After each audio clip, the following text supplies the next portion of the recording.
Radio Melanesian Sounds.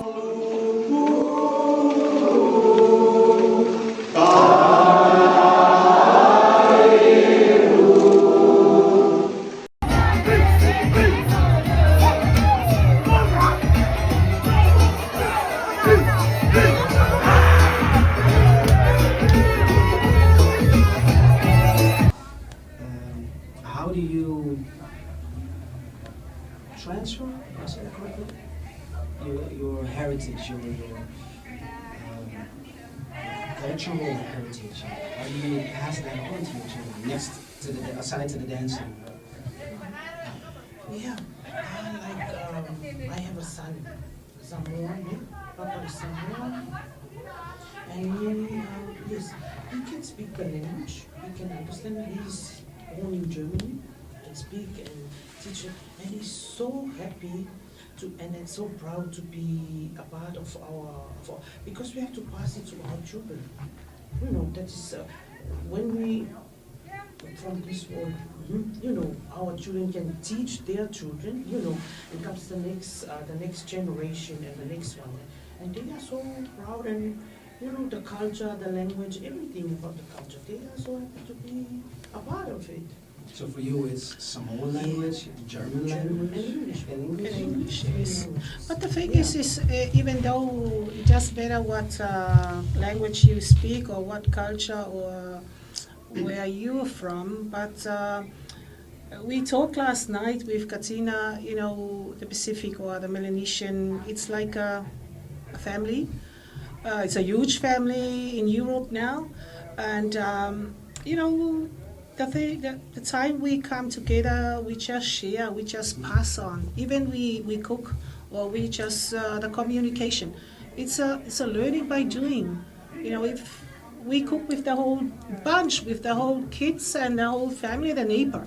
So we keep talking, teaching, but learning by doing. So even singing and dancing, just yeah, like you know, for like Samoans who have kids here, and then we pass down what we have to pass down to them. It's really hard. It's really difficult because of the language barrier, and the kids, they do not understand the language.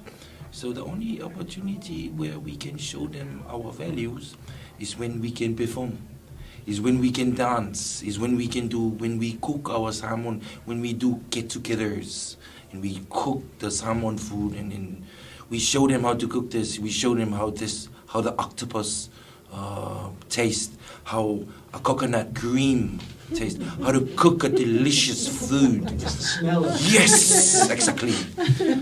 Yeah, and then and through this, like we Samoans, there's not a lot of Samoans in Germany like here in Netherlands. Like you guys have a lot of, like, your community is so huge, it's so big. So when you guys get together, you know, when the kids, they mingle around with others, they get to okay, my mom said that you did this. My mom said when you walk in front of someone, like like as a Samoan, when you walk in front of anyone, like for example, I walk in front of these two ladies, I'm gonna say, excuse me, I'm gonna walk, excuse myself. Too low. You gotta say it in Samoa. You get too low. Yeah. You too low. You say like that is for us, for kids, for kids. to pass someone. Yeah. Yes. And respect you going down and pass someone, not like you're going straight like a tree. You know, it's just Yes. We also like lower ourselves. Yeah. And we teach our this young kids like love and respecting the old is the most important thing. And then these kids, they're half Germans, half Samoan. They grow up and they think, hey, when I go in the bus and I see an old lady struggling to get a seat, I have to stand up and let this old lady sit in the bus. You know what I mean? But how is it for you to see people that, maybe if they're Samoan or not, that don't do that? The ones that grew up in Western culture, with the Western values. How is that for you, witnessing that? It's a bit embarrassing somehow, but I can't change their culture. Yeah. The only thing, my neighbor, my family, my friends, I can show them, I can, tell them how we have learned and how we By example, you yes. show them cooking as well. Yeah. But it's so we're really blessed. Het geluid van Groningen. Radio Melanesian Sounds.